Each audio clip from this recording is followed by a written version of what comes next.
लाल किला हिंसा मामले में टूल किट बनाने की आरोपी दिशा रवि को 5 दिन की पुलिस रिमांड पर भेजा गया।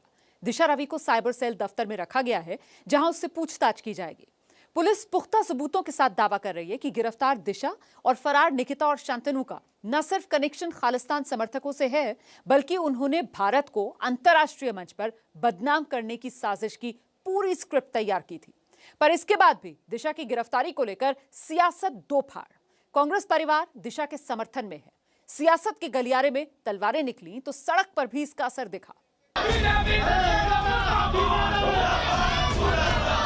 टूल किट को इतना प्रोपेगेट किया जाए वर्ल्ड वाइड, इंडिया का जो इमेज है उसको टार्निश किया जाए। दिशा की गिरफ्तारी पर गदर।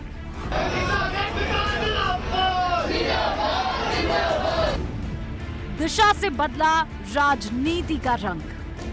शर्म आनी चाहिए सरकार को अगर एक 21 साल की लड़की से घबराते हैं। हम अपने देश को डेमोक्रेसी बुलाते हैं कि कोई भी बोलेगा तो उनको अरेस्ट कर लिया जाएगा। मेरे को लग रहा है बिल्कुल गलत है। जो लोग उस पर विलाप करने की कोशिश कर रहे हैं, जो लोग अपनी राजनीतिक रोटी इस पर सेकने की कोशिश कर रहे हैं, कहीं न कहीं वो देश के साथ, देश की अखंडता और देश की संप्रभुता के साथ खिलवाड़ कर रहे हैं। दिशा की गिरफ्तारी के बाद से किसान आंदोलन की आड़ में चल रही भारत विरोधी साजिशों का लगातार पर्दाफाश हो रहा है। पुलिस ने भी ये साफ कर दिया है कि इस आंदोलन को खालिस्तान समर्थक हथियार बनाकर भारत को अंतर्राष्ट्रीय स्तर पर बदनाम करने की कोशिश कर रहे हैं। मकसद ये था कि टूल किट को इतना प्रोपेगेट किया जाए वर्ल्ड वाइड कि जो हमारे एम्बेसीज बाहर इंडिया से एम्बेसीज जो बाहर है उनके खिलाफ भी प्रदर्शन हो और जो इंडिया का जो इमेज है उसको टार्निश किया जाए। एक तरफ पुलिस का दावा है कि दिशा और उसके साथी भारत को बदनाम करने की साजिश को अंजाम दे रहे थे, उधर कांग्रेस इनके बचाव में है। हैरानी की बात यह है कि दिशा के बचाव में राहुल गांधी के साथ साथ प्रियंका, यहाँ तक कि रॉबर्ट वाड्रा तक उतर आए। मैं ये कहूंगी कि शर्म आनी चाहिए सरकार को अगर एक 21 साल की लड़की से घबराते हैं। लेकिन ये कहा जा रहा है कि उन्होंने जो टूल किट तैयार की थी जिसकी वजह से देश का बदनामी हुई है, उनको सिर्फ हरास किया जा रहा है। I don't think it's a democratic चीज़ नहीं है यहाँ, जो अगर इसको हम अपने देश को डेमोक्रेसी बुलाते हैं कि कोई भी बोलेगा तो उनको अरेस्ट कर लिया जाएगा। मेरे को लग रहा है बिल्कुल गलत है। प्रियंका और वाड्रा कैमरे पर दिशा के बचाव में खड़े हुए तो राहुल गांधी ने ट्विटर पर मोर्चा संभाला। राहुल ने दिशा की गिरफ्तारी को अभिव्यक्ति की आजादी तक से जोड़ दिया और सरकार पर कई आरोप लगाए।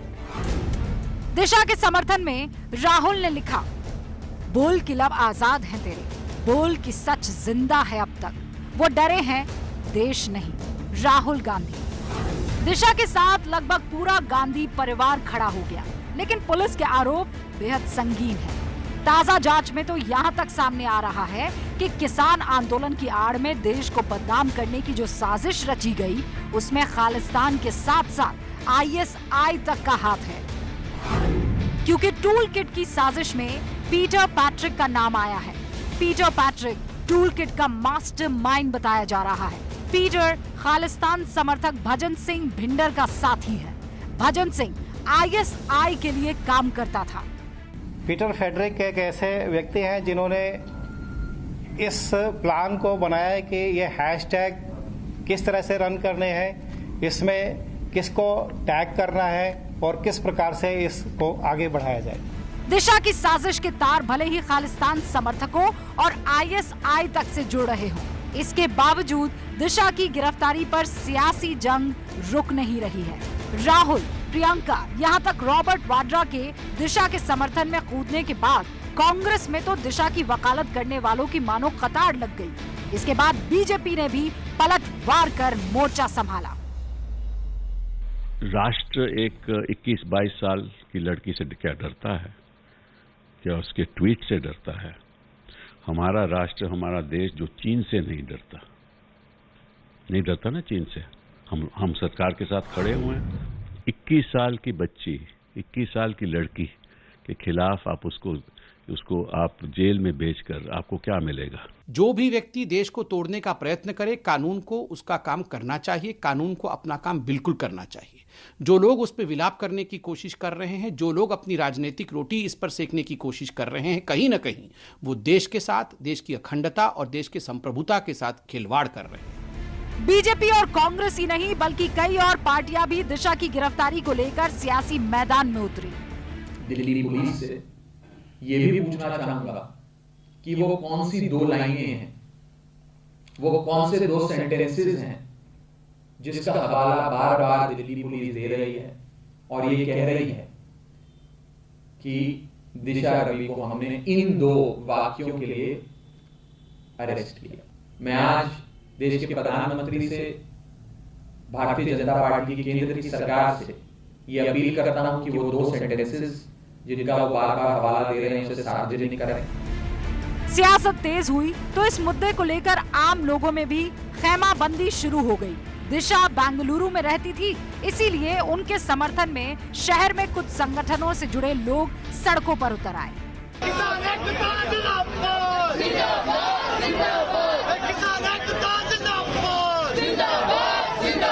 It's not okay to be getting arrested like this. He is passing the heights of tolerance.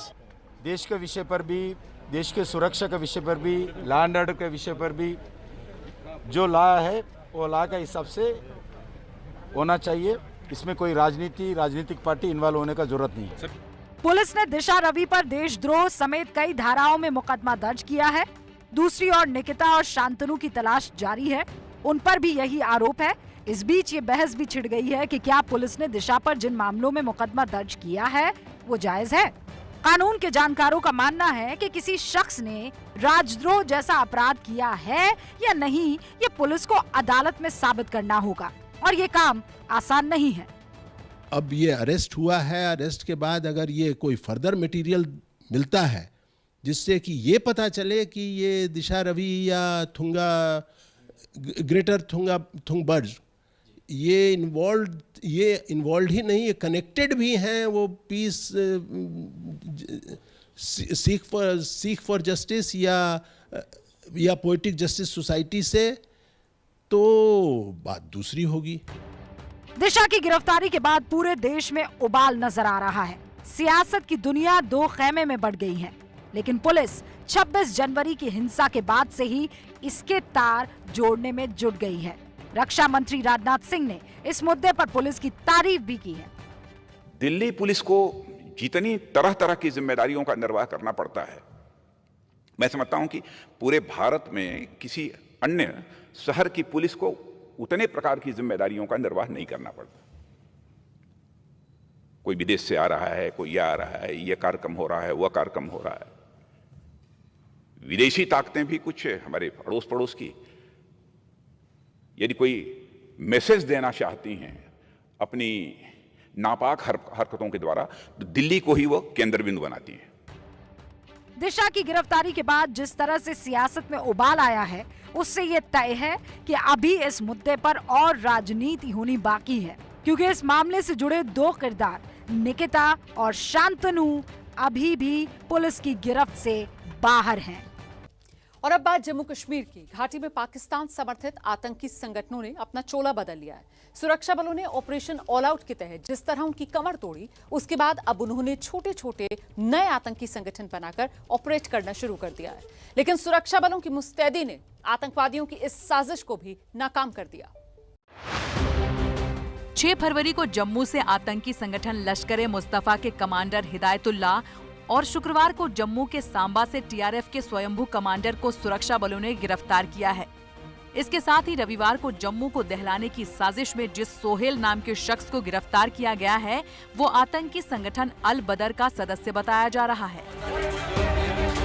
सुरक्षा बलों की माने तो प्रतिबंधित आतंकी संगठन लश्कर तैयबा, जैश ए मोहम्मद और हिजबुल मुजाहिदीन जम्मू कश्मीर में आतंकी संगठन बनाकर युवाओं को आतंक की भट्टी में झोंकना चाहते हैं। जो मुख्य आतंकी संगठन है, जैसे लश्कर तैयबा है या जैश ए मोहम्मद है, ये सब प्रतिबंधित आतंकी संगठन है, ना सिर्फ इंडिया में बल्कि यूनाइटेड नेशंस में भी ये प्रोस्क्राइब्ड टेररिस्ट ऑर्गेनाइजेशंस हैं।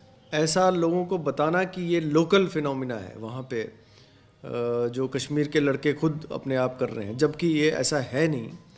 इनमें जो भी डायरेक्शंस आते हैं, जो भी सामान आता है, सब पाकिस्तान बेस्ड जो इनके ओरिजिनल टेरर ग्रुप्स हैं, जो लश्कर तैयबा हो गया या जैश ए मोहम्मद हो गया, इनकी तरफ से होता है। जम्मू कश्मीर पुलिस की माने तो जम्मू से गिरफ्तार हिदायतुल्लाह जैश ए मोहम्मद से पहले से ही काम कर रहा है। पुलिस के मुताबिक हिदायतुल्लाह जैश ए मोहम्मद के साथ ही GW के साथ काम करता रहा है। हिदायतुल्लाह के तार जैश ए मोहम्मद के हैंडलर अबू बकर के साथ काफी पहले से रहे हैं। पुलिस के मुताबिक जैश ए मोहम्मद के साथ करीब 8 महीने बिताने के बाद हिदायतुल्लाह ने जम्मू में लश्कर ए मुस्तफा नाम का आतंकी संगठन बनाया और फिर जैश ए मोहम्मद के कहने पर ही यहाँ पर आतंकी गतिविधियों को बढ़ाने की कोशिशों में लगा रहा। हिदायतुल्लाह जैसे कि जैश के साथ संबंधित था, उनके साथ करीब 6 से 8 महीने वो रहा है।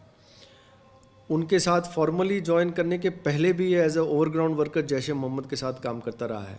6 महीने इनके सारे जो लिंक्स डेवलप हो गए, उसके बाद इसने अपनी एक छोटी ग्रुप बनाई, जो कि उन्हीं के कहने पे इसने ग्रुप बनाई। जम्मू कश्मीर पुलिस की माने तो 3 बड़े प्रतिबंधित आतंकी संगठन लश्कर तैयबा, जैश ए मोहम्मद और हिजबुल मुजाहिदीन इस समय जम्मू कश्मीर में 1 दर्जन से ज्यादा छोटे मोटे आतंकी संगठन चला रहे हैं। इन तीनों आतंकी संगठनों ने इन छोटे मोटे आतंकी संगठनों की कमान उन्हीं लोगों को दी है जो लोग इन संगठनों से पहले जुड़े हुए हैं। मकसद साफ है कि ये तीनों आतंकी संगठन FATF की ब्लैक लिस्टिंग से बचना चाहते हैं। वहीं सुरक्षा से जुड़े विशेषज्ञ दावा कर रहे हैं कि पाकिस्तानी खुफिया एजेंसी ISI ने नए नए आतंकी संगठन बनाकर FATF की ब्लैक लिस्टिंग से बचना चाहते हैं। विशेषज्ञ दावा कर रहे हैं कि पाकिस्तान ने कई आतंकी संगठनों को प्रतिबंधित कर रखा है और पिछले कुछ समय से पाकिस्तान में इन आतंकी संगठनों को चला रहे सरगनाओं के खिलाफ कई मामले भी दर्ज हुए हैं, जिसका साफ मतलब ये है कि पाकिस्तान अंतर्राष्ट्रीय स्तर पर ये संदेश देना चाहते हैं कि वो आतंक के खिलाफ सख्त हैं और जम्मू कश्मीर में जो नए आतंकी संगठन उभर रहे हैं वो वहाँ के स्थानीय आतंकी कर रहे हैं। जो पुरानी ऑर्गेनाइजेशंस हैं, इनको अब पता लग गया है कि इनके नाम से अब लोग नहीं आ रहे। अब ये ऑर्गेनाइजेशन कर क्या रही हैं? Basically they are brain washing, जो कहते हैं ना ब्रेन वॉशिंग। किस हिसाब से? Giving a false propaganda, religion का गलत इस्तेमाल करके, इस्लाम का गलत इस्तेमाल करके, उसकी टीचिंग्स का गलत इस्तेमाल करके, जो इनके प्रॉफिट की टीचिंग्स हैं उसका गलत इस्तेमाल करके ये इनकी ब्रेन वॉशिंग कर रहे हैं। वहीं जम्मू पुलिस का दावा है कि पाकिस्तान के सभी बड़े आतंकी संगठनों पर उनकी कड़ी नजर है और पाकिस्तान की इस नई साजिश को भी नाकाम करने के लिए सुरक्षा बलों ने कई ठोस कदम उठाए हैं। क्या आपने कभी 1 रुपए में इलाज करवाया है? चौंकिए मत, क्योंकि अब जो खबर हम आपको दिखाने जा रहे हैं वो ओडिशा से है, जहां एक डॉक्टर सिर्फ 1 रुपए में गरीबों का इलाज करते हैं। इस खबर को देखिए, समझिए और अपनों के बीच शेयर करना मत भूलिएगा।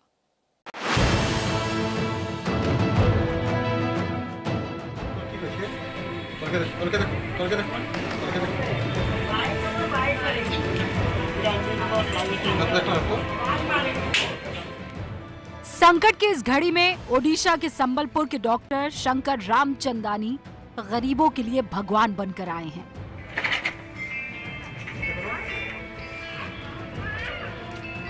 डॉक्टर साहब की एक कोशिश ने गरीब और असहाय लोगों की बड़ी परेशानी खत्म कर दी है और ये है उसका जीता जागता एक सबूत। डॉक्टर शंकर रामचंदानी ने एक ऐसा क्लिनिक खोला है जहां कोई भी सिर्फ और सिर्फ 1 रुपए देकर अपना इलाज करवा सकता है। इसीलिए इस क्लिनिक का नाम है 1 रुपी क्लिनिक। पूरे विधि विधान के साथ इस क्लिनिक का उद्घाटन जैसे ही हुआ, वहां मौजूद लोगों ने भारत माता के नारों का जय घोष करना शुरू कर दिया। आपको जानकर हैरानी होगी, पहले ही दिन 30 से ज्यादा मरीजों ने अपनी जांच करवाई और खुशी खुशी डॉक्टर को फीस के तौर पर 1 रुपया भी दिया। महंगाई के जमाने में 1 रुपए में इलाज के बारे में डॉक्टर का क्या कहना है, सुनिए।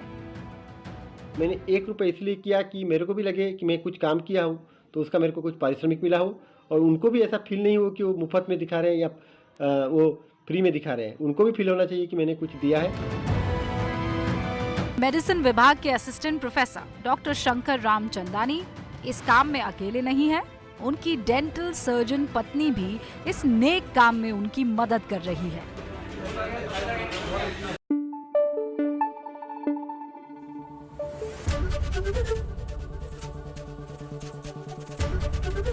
ABP न्यूज आपको रखे आगे।